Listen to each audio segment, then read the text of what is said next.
If you have a smart speaker, you have access to the entire world of NPR and St. Louis Public Radio. All the latest news and all the captivating stories. Activate our voices with yours by telling your smart speaker to play St. Louis Public Radio. From St. Louis Public Radio. This is the Politically Speaking Hour on St. Louis on the Air. I'm Jason Rosenbaum. On this week's show, we'll hear from opponents of two high-profile Missouri ballot items to legalize sports betting and abortion. We'll also examine new polling from the Midwest Newsroom and Emerson College, taking the pulse of how Missourians feel about both of those issues. Let's start off with sports betting. After years of legislative inaction, popular sports betting apps FanDuel and DraftKings are funding a ballot initiative to allow for Missourians to place bets on their phones, in casinos, and at sporting venues. But this group is facing a well-funded opponent, Missourians Against the Deceptive Online Gambling Amendment.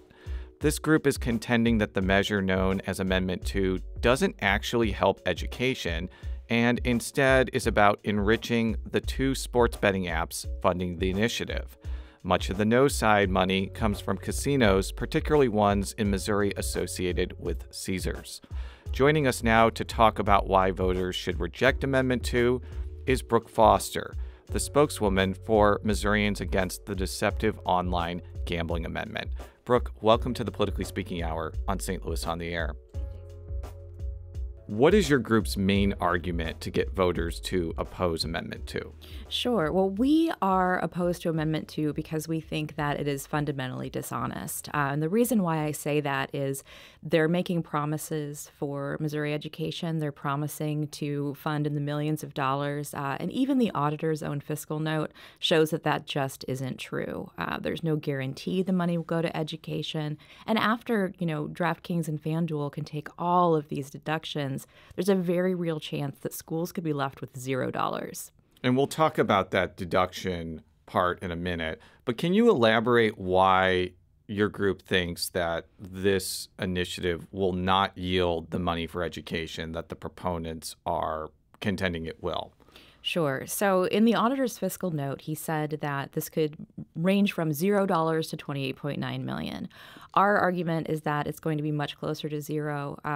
Because of those deductions, basically they can take all of the promotional credits they give to people who game online. They can also deduct all of their federal taxes. And then they need to pay about $5 million into the Missouri Problem Gambling Fund. So education is really the very, very last step on that timeline. And we just don't anticipate there'll be much money left at all. So I brought up this point specifically with Chuck Hatfield, an attorney for Winning for Missouri Education. And this is how he responded to your argument about deductions for promotional free play and federal taxes. If you look at the measure, the deductions that are in there are fairly standard tax deductions that businesses normally receive. So businesses, can deduct things like advertising, things like lost, uncollectible debts, all that sort of thing. So there is, these are fairly standard deductions, both for businesses generally and in this sector. In our particular case, the promotional credits are only, or may not exceed 25% of the total cash and cash equivalents received. So you cannot offset, even if you were going to try, you cannot offset all of the revenue. You can only take a 25% credit against those receipts. The other thing that I think the opponents intentionally try to mislead people on is, what is a promotional credit or a free play? It is an attempt to get the players to play more. And I think those of you familiar with the industry, there are all kinds of things that are done to encourage additional play. And so these promotional credits are an effort to increase gross revenue. That's what they're doing by offering the promotional credits. They're not in the business to lose money. And as they receive more play, the revenues go up, and you take the 10% tax on that. That's Chuck Hatfield, an attorney who is associated with Winning for Missouri Education, the group that's in favor of Amendment 2. What's your response to Hatfield's comments? Sure. That's correct. I mean, it is very standard business practice. What they're doing is completely legal, to take these deductions. But I would say the 25% cap might sound good, but what we're not talking about are total dollars. So they're looking to bring in about $3 billion with a B in the first year alone. So as you can imagine, that 25% cap, it's going to take a while to hit that. And promotional credits are standard in the business, but we're basically subsidizing DraftKings and FanDuel's ability to market. It's a marketing tool, and I think that I would have a lot more respect for the opposition's argument if they just said, you know what, we want to expand sports gambling in Missouri. Other states have it. Why don't we? It's the fact that they're tying it to education funding, putting out advertisements with teachers in classrooms that really just, as a parent with students in Missouri public schools, it just rings disingenuous to me. And it bothers me that they're selling it as an education measure and not as a sports gambling measure. You mentioned State Auditor Scott Fitzpatrick's fiscal note and that it could bring in anywhere from $0 to $28.9 million on the high end. So that's an estimate. We can't predict how much gambling people are going to do if sports betting is legalized. Isn't it possible that it could be closer to the high end or the middle end than exactly $0? Like, why does your group think it'll be near the lower end? We think it'll be near the lower end just because that $28.9 million is taken without any accounting of the deductions that we talked about. So we think that, once those are subtracted, that's where the problem comes in. The other issue that we haven't had a chance to talk about yet is that there is when the opposition was drafting Amendment 2, they left out what's called a non-supplant mandate. So that basically means that there's no protection, there's no lockbox for education like we sometimes talk about.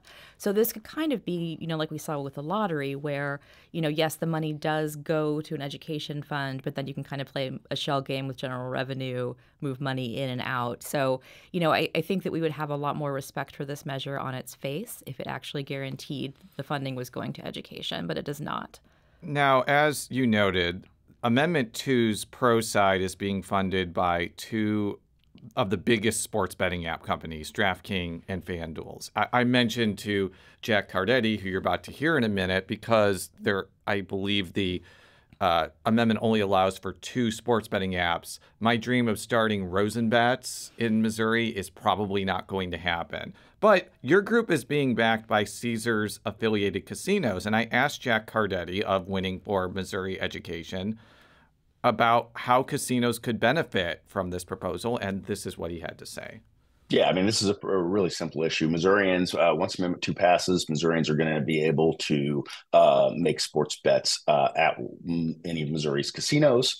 They'll be able to do it in and around Missouri's 6 professional sports venues, depending on the rules of their particular league, and they'll be able to do that online. From most perspective, it's clear that some of our opponents just want a larger slice of the pie, at the expense of Missouri education funding. And I think, anything else you would have to ask them why they've taken that current posture. That's Jack Cardetti with Winning for Missouri Education. As I mentioned, that is the pro-Amendment 2 side. What do you make of Jack's comments? Sure. We, as I've said, are not opposed to sports betting. We see it as a competitive necessity when other states have it. However, the reason that we're opposing this is, like we talked about, just, the disingenuous message around education funding, and Caesars is opposed to it because they have 3 properties here in Missouri. So they are seeing this as, 2 entities who don't even exist in this time zone, who don't employ anyone in Missouri, who don't have, 3,000 employees out there in the community like Caesars has.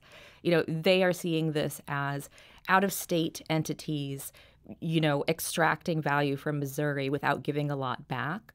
And I think that they're trying to mask that by making these empty promises around education. And, I understand you're not a representative for casinos. You're a representative of the group trying to oppose this measure. But I've been to casinos in Las Vegas, and they have ornate TV-filled rooms where people could bet on sports. And The reason why I'm just a little confused about why Caesars is opposed to this is there's nothing that would stop them from creating, ornate, lavish sports rooms if if Amendment 2 passes, and they would probably benefit from that.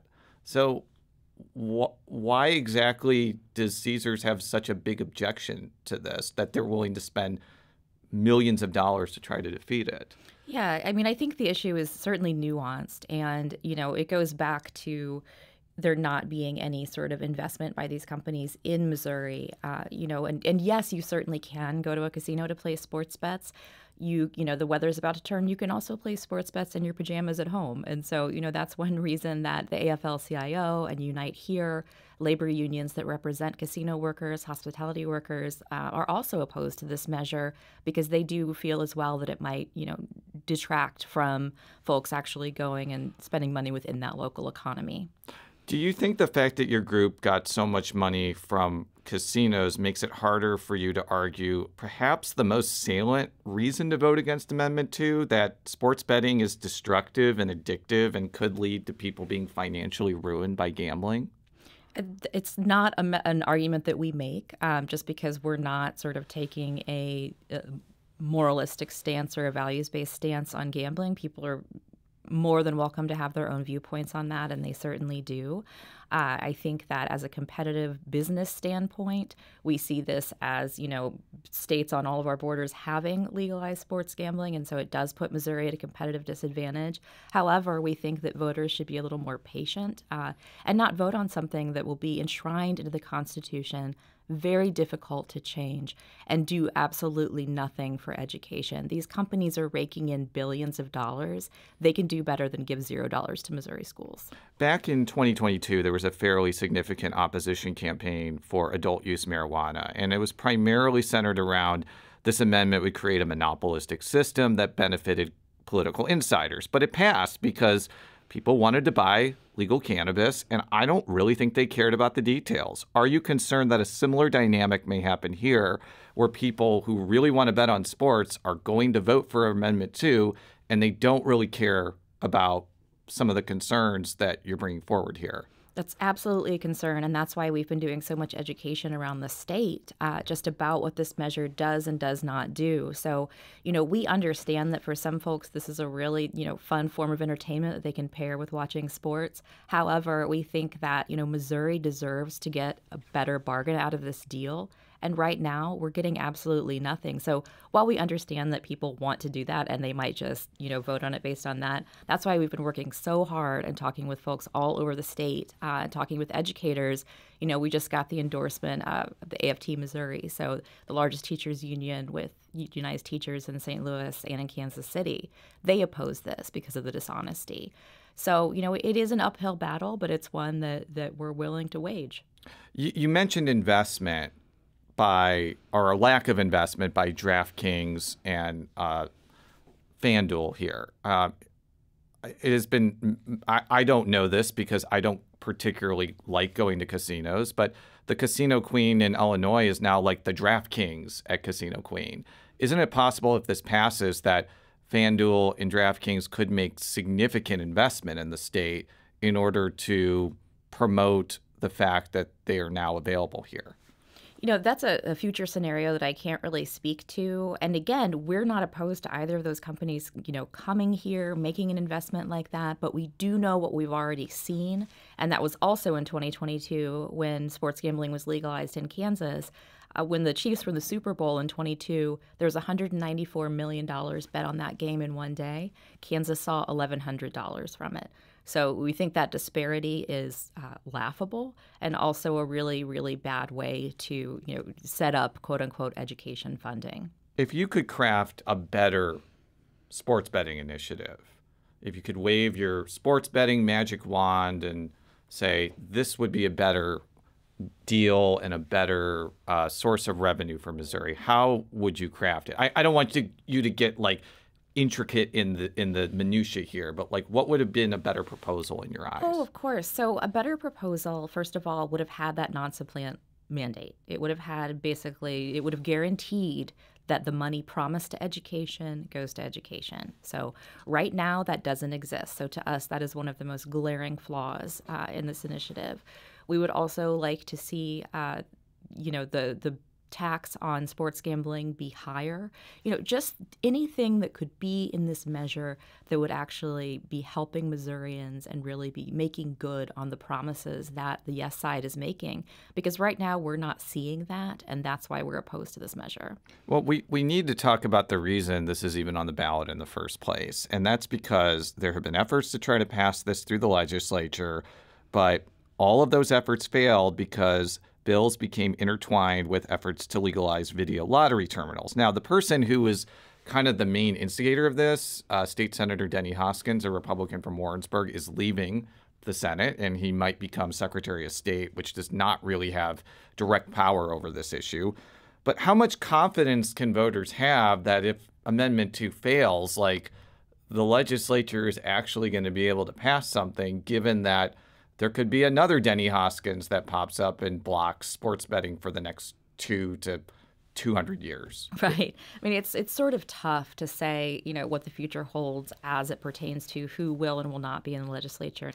Our argument here is less about what might happen in the future and just really, really cautioning Missourians to not vote yes on a measure that will enshrine something into the Constitution that is a non-starter for Missouri public education, a fundamentally dishonest measure that I think will, have ramifications that are wonderful for the big sports betting companies, but mean very, very little for education. And, our teachers deserve to make more money. This is absolutely not the measure that will do that.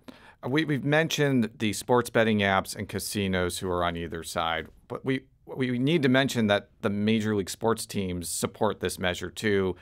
There is that iconic photo of Fred Bird from the Cardinals, Louis with the Blues, whatever the Kansas City Royals mascot is in front of the state capitol in Jefferson City. Unfortunately, the Ram mascot absconded to Inglewood, California, so they did not take a stand on this.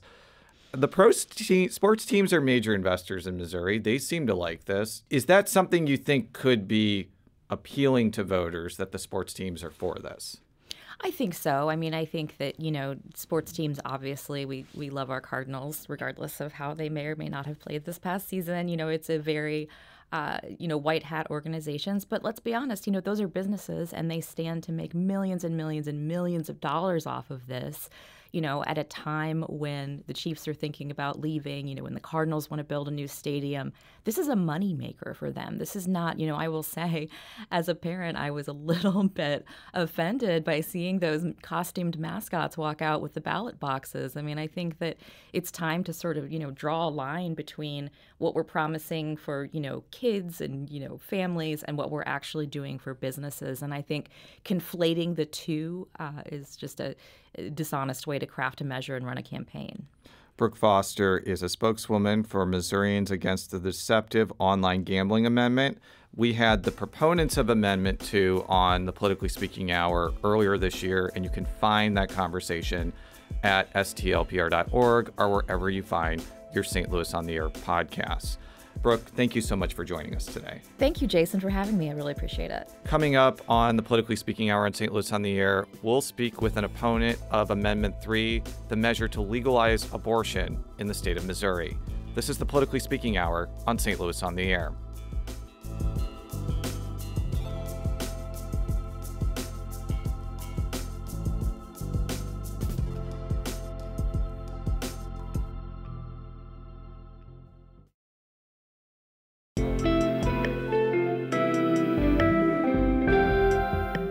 The Gateway brings you the day's news each weekday from around the St. Louis region and the state capitals in Jefferson City. Our schools are accredited.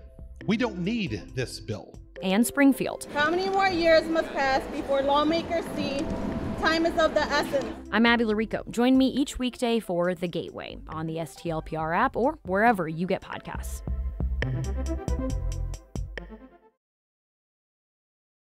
Welcome back to the Politically Speaking Hour on St. Louis on the Air. I'm Jason Rosenbaum.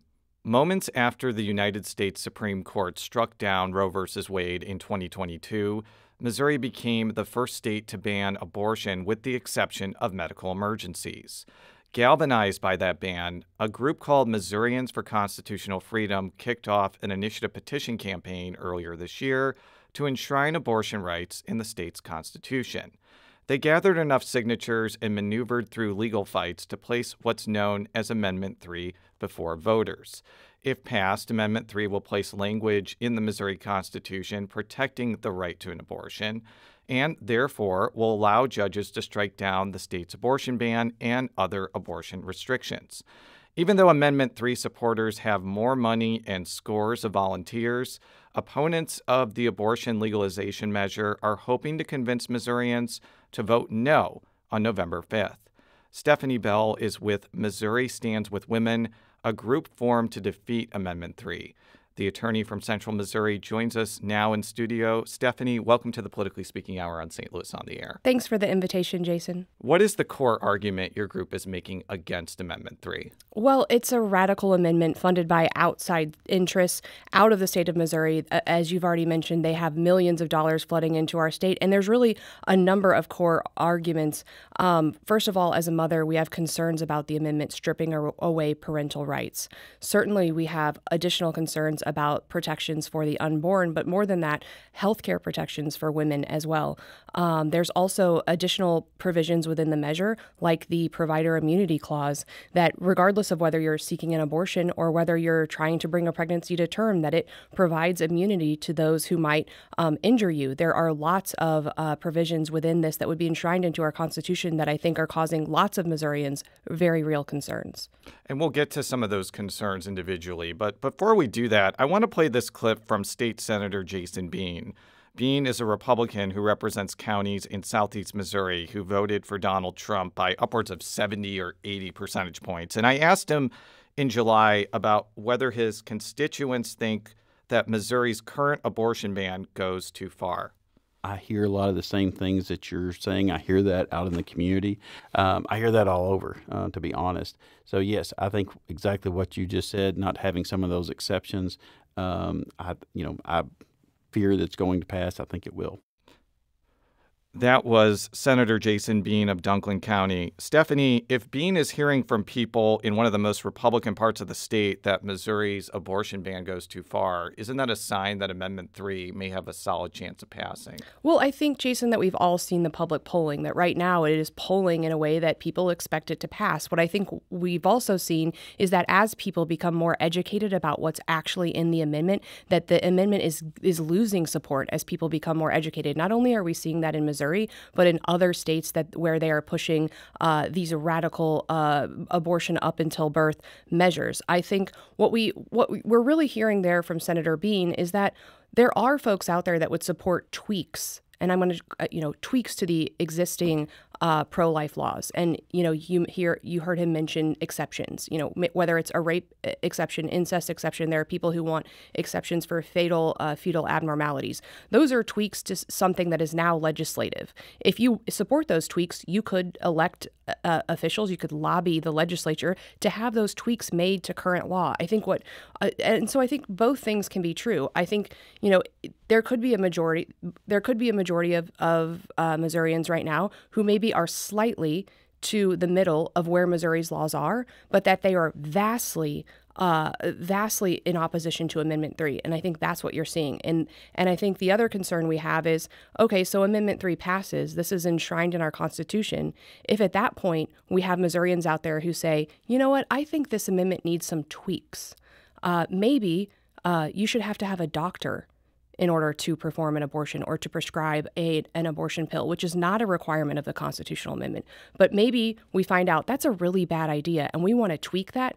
Guess what? It's enshrined in our Constitution, and you can't just go to the legislature and ask them to tweak that. You would have to have another constitutional amendment to put in some of these protections in our laws that have protected women, young women, and mothers for many, many years here in Missouri, and that I think are supported by the majority of Missourians. So you mentioned just now that abortion would be allowed in Amendment 3 up to the moment of birth. And I want to read exactly what Amendment 3 says. It says that the General Assembly quote, may enact laws that regulate the provision of abortion after fetal viability, provided that under no circumstances shall the government deny, interfere with, delay, or otherwise restrict an abortion that, in the good faith judgment of a treating healthcare professional, is needed to protect the life or physical or mental health of the mother.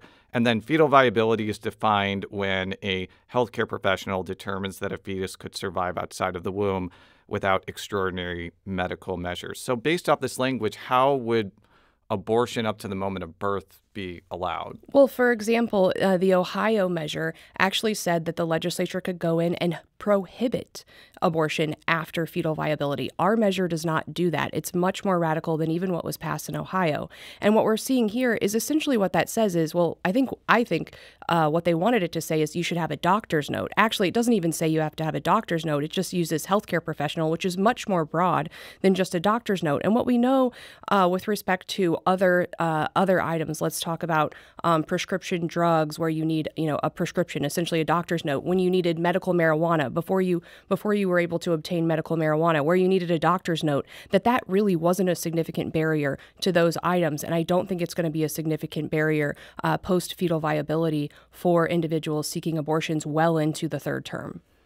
Have there been any instances that you or your group can find where somebody went into an abortion clinic at 8 or 9 months of pregnancy and said, I've changed my mind and I want to get an abortion? Because I've talked with medical professionals and they've told me that is a scenario that literally never happens.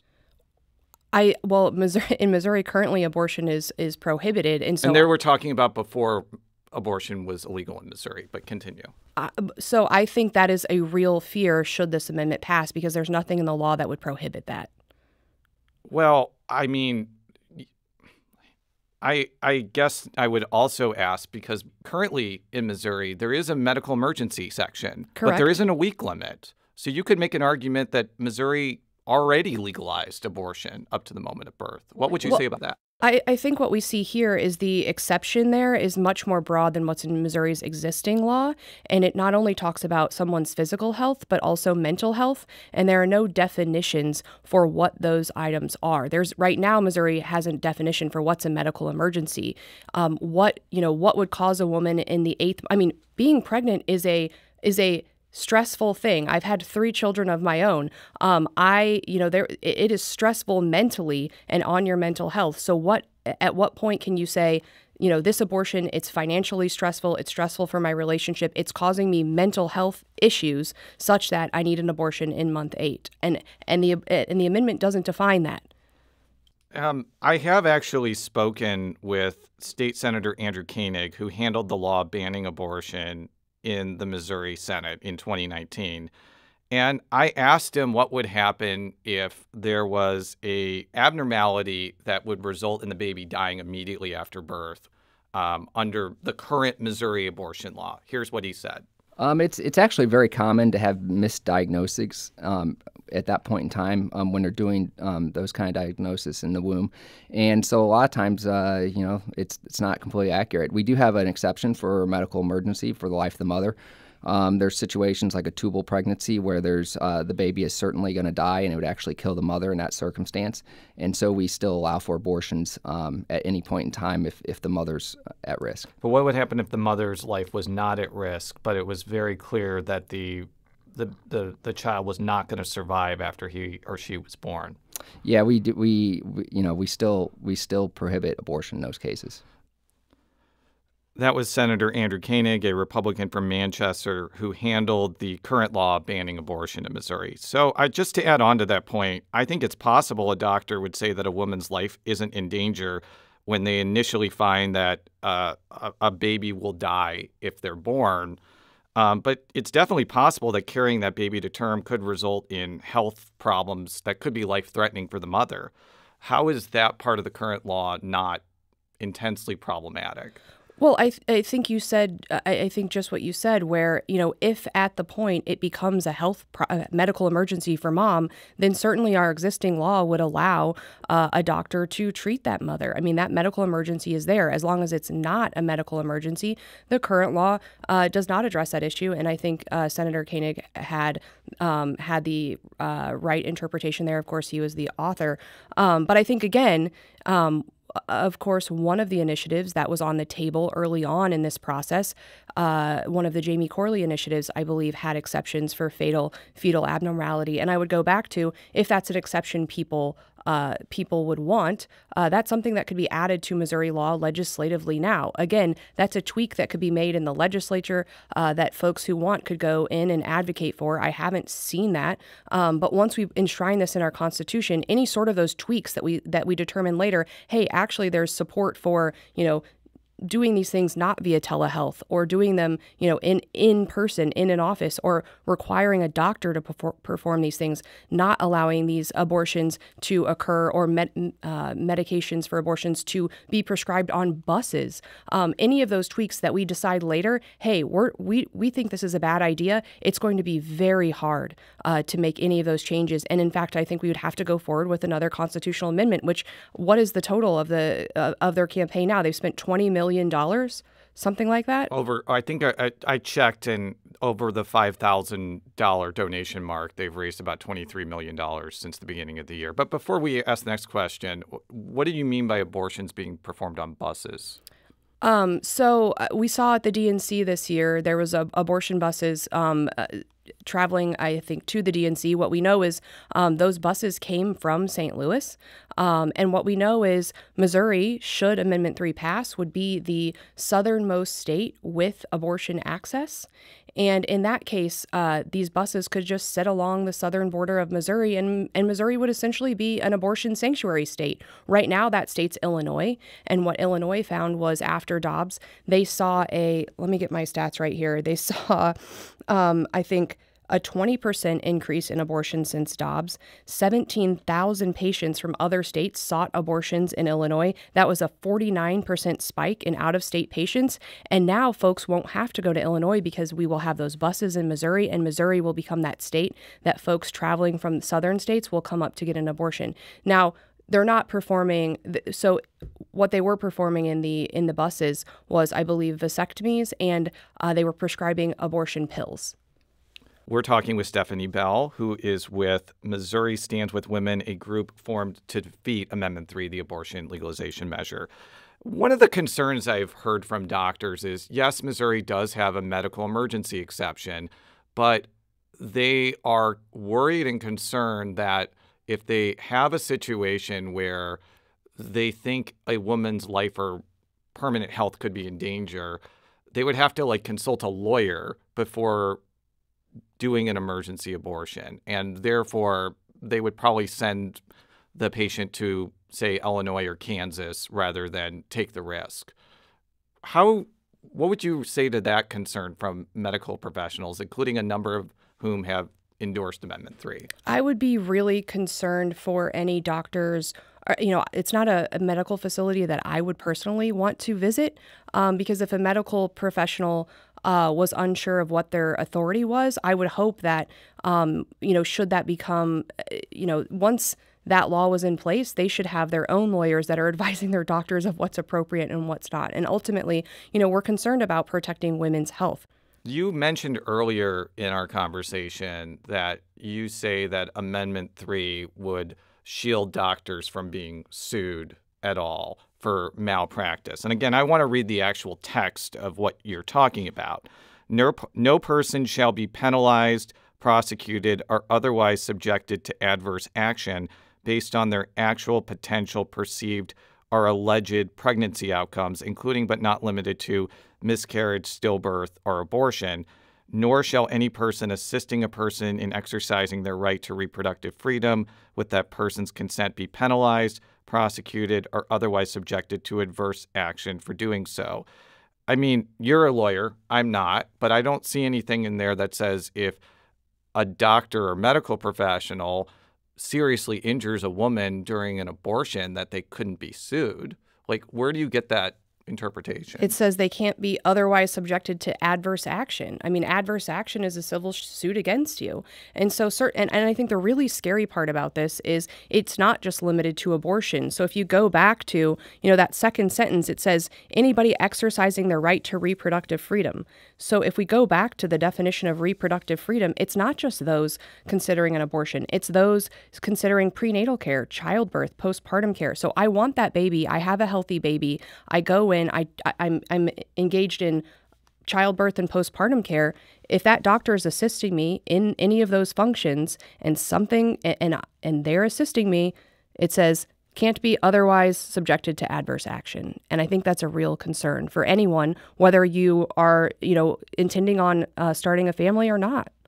I want to talk about another argument that Amendment 3 opponents are floating, and that's how they contend that the measure would legalize gender transition surgery for minors. And again, I've read through the amendment. There is nothing that explicitly bars the legislature from passing such a law. So I want you to explain how that conclusion came about. Certainly. So the definition of reproductive freedom lists a number of items, and we just kind of went through those. But it says including but not limited to, creates this list.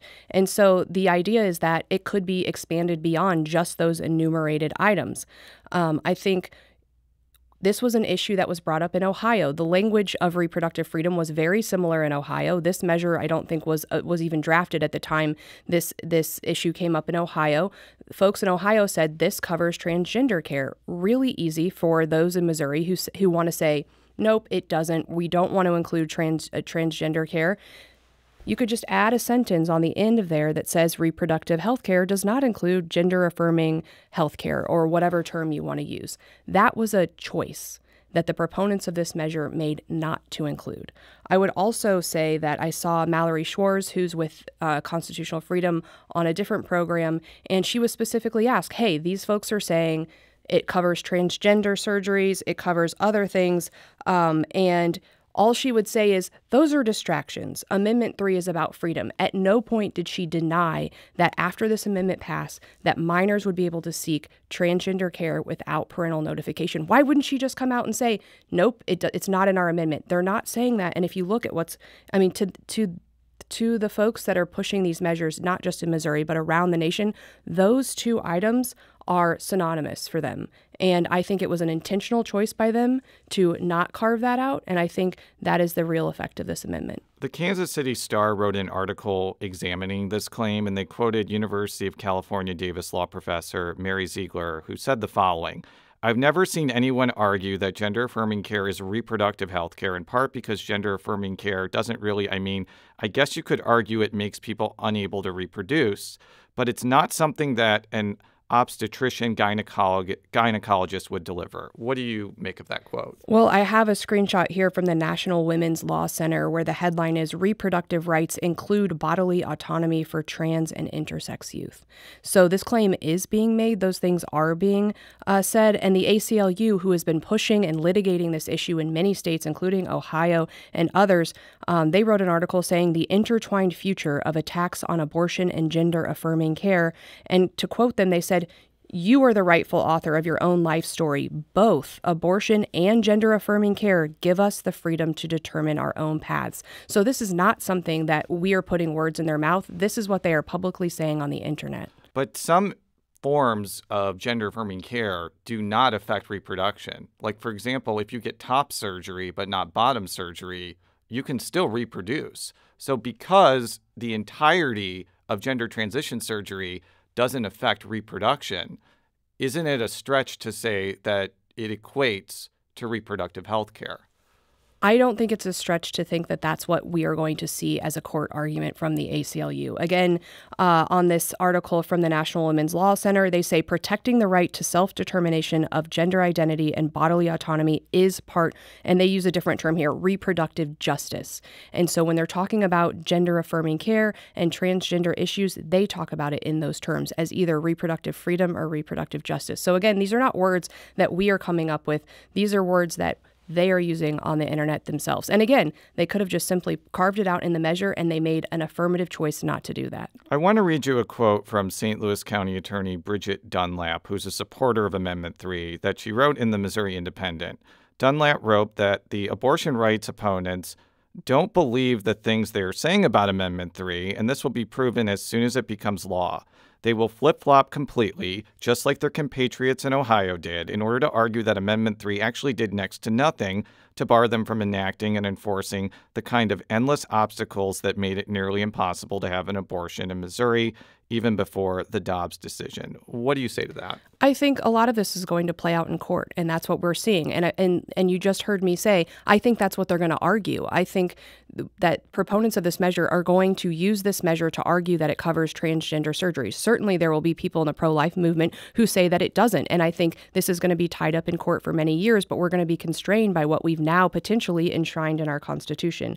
What do you say to people who support Amendment 3 and to women who say, I should have control over what happens to my body and for my own healthcare decisions? I say that, again, I think this is a legislative issue. And I think that, again, if we're talking about Missourians who want exceptions, that's something that can be done legislatively without going to the extreme of allowing abortions up until the third trimester. Do you think, though, that is a likely outcome, given that many of the people that wrote the current abortion ban are now in the Missouri Senate and probably would filibuster any effort to undo what they passed in 2019? I got out of the game of predicting what the legislature's going to do a long time ago, Jason.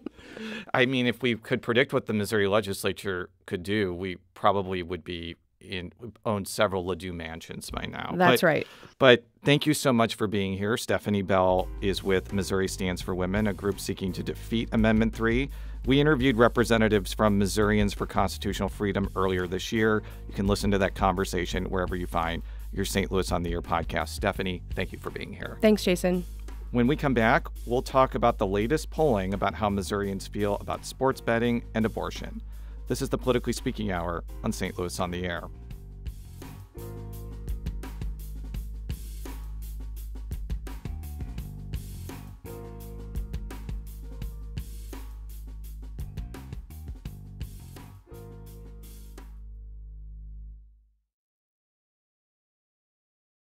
Welcome back to the Politically Speaking Hour on St. Louis on the Air. I'm Jason Rosenbaum.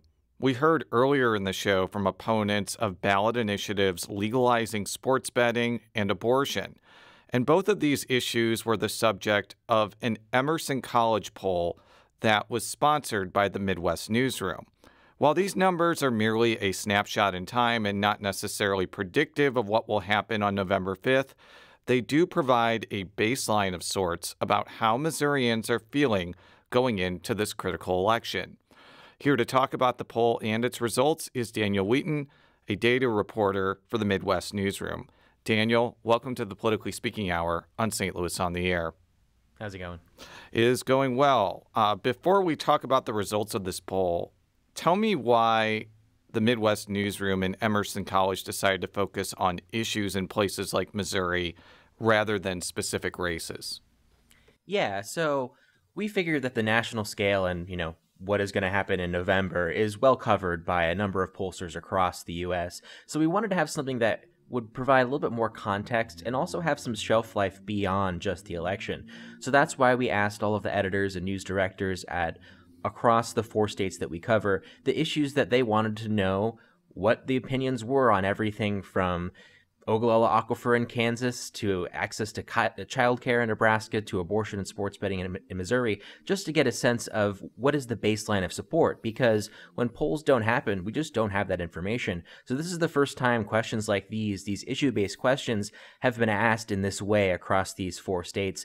Emerson College actually had a fun time working with us because typically they're just doing ballot tests, are you voting for Harris, are you voting for Trump? Well, this is an entirely different kind of poll. Well, I'm glad to hear Emerson College enjoyed this poll, since they're probably doing a lot this cycle, specifically in Pennsylvania and North Carolina.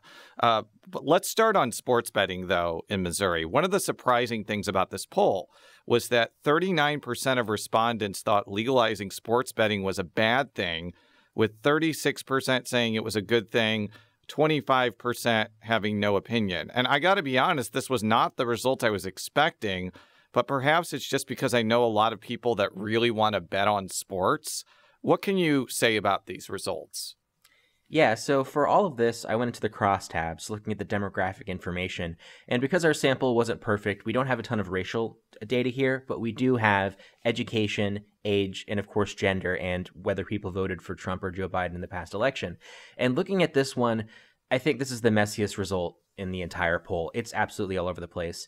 So when I look at just the good thing, the highest number of good thing are people who are in their 20s, with 52.8% of voters in their 20s saying it's a good thing. When I'm looking at the bad thing, the people that are most against it, it's people who are in their 70s or 60s. Those are 55 to 56% against it. Interestingly, there's also a gender split in which men in general are more in favor of sports betting, 43.6% compared to just 29.3% of women, while the bad thing number is a little bit more close. It's 38.6% of men, 39.7% of women.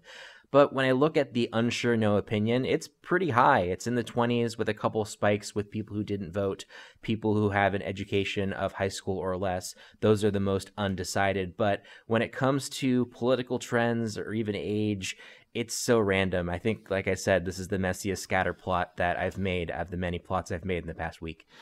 I think that opponents of Amendment 2, which is the sports betting measure, may be missing an opportunity here by just focusing on where the money may or may not go, because there has been national publications like The Atlantic talking about how dangerous sports betting can be. And a result like this gives some credence that people have some misgivings about making this widely publicized. Is that a fair assertion based off the data, or is as you mentioned, the data just too all over the place to really jump to that conclusion? I think it's just too all over the place to come to a solid conclusion, but I think multiple things can be true at the same time. I mean, I think most people know someone in their life who has betted, maybe has an addiction to gambling or, does it a little bit too much. So maybe that's what we're seeing is people just don't want another vice in their lives. But there is an economic opportunity here as well, the chance to win big. So that's why you see a decent number of people also saying it's a good or bad thing. Maybe it's one of those things of like it's a personality trait kind of thing. And it kind of depends where you fall on that line of, are you cool with potentially risking it all or potentially winning it big? Or are you someone who's more conservative who wants to know certainly how much money they're going to have in the short term?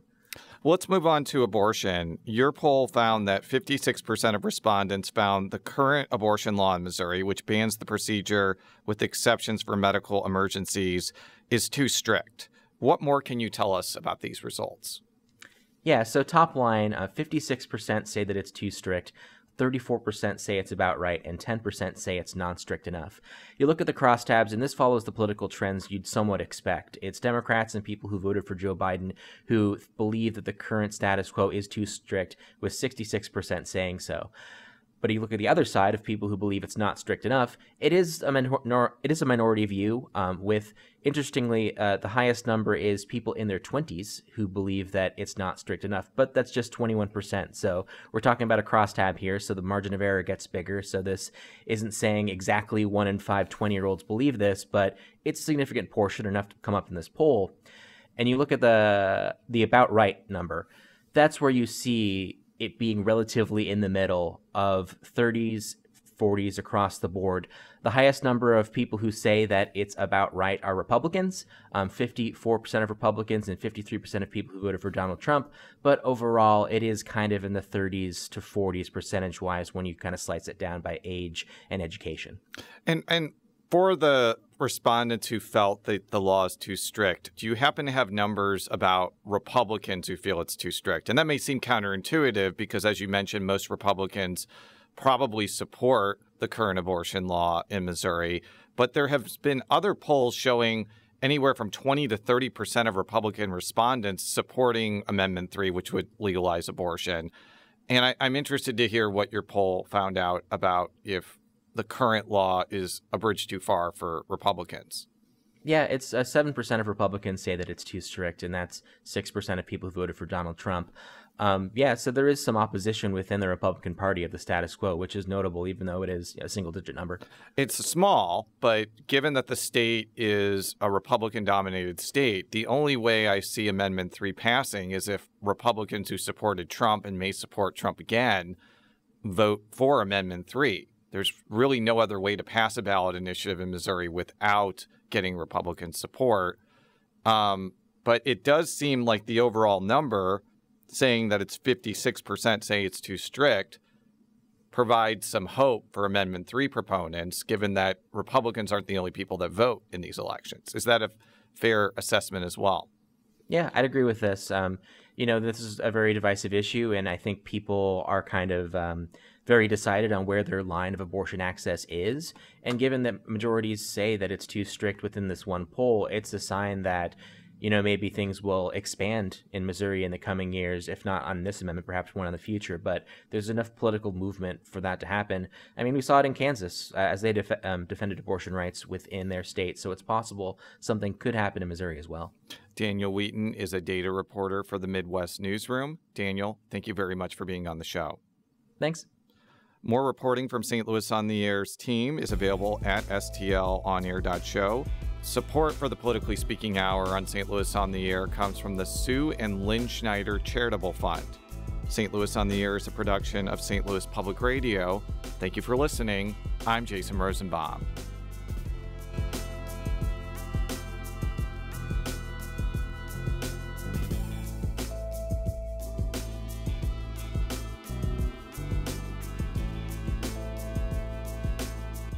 The Politically Speaking Hour on St. Louis on the Air is produced by Jason Rosenbaum, Alex Hoyer, Emily Woodbury, Danny Wissentowski, Maya Norfleet, and Elaine Cha.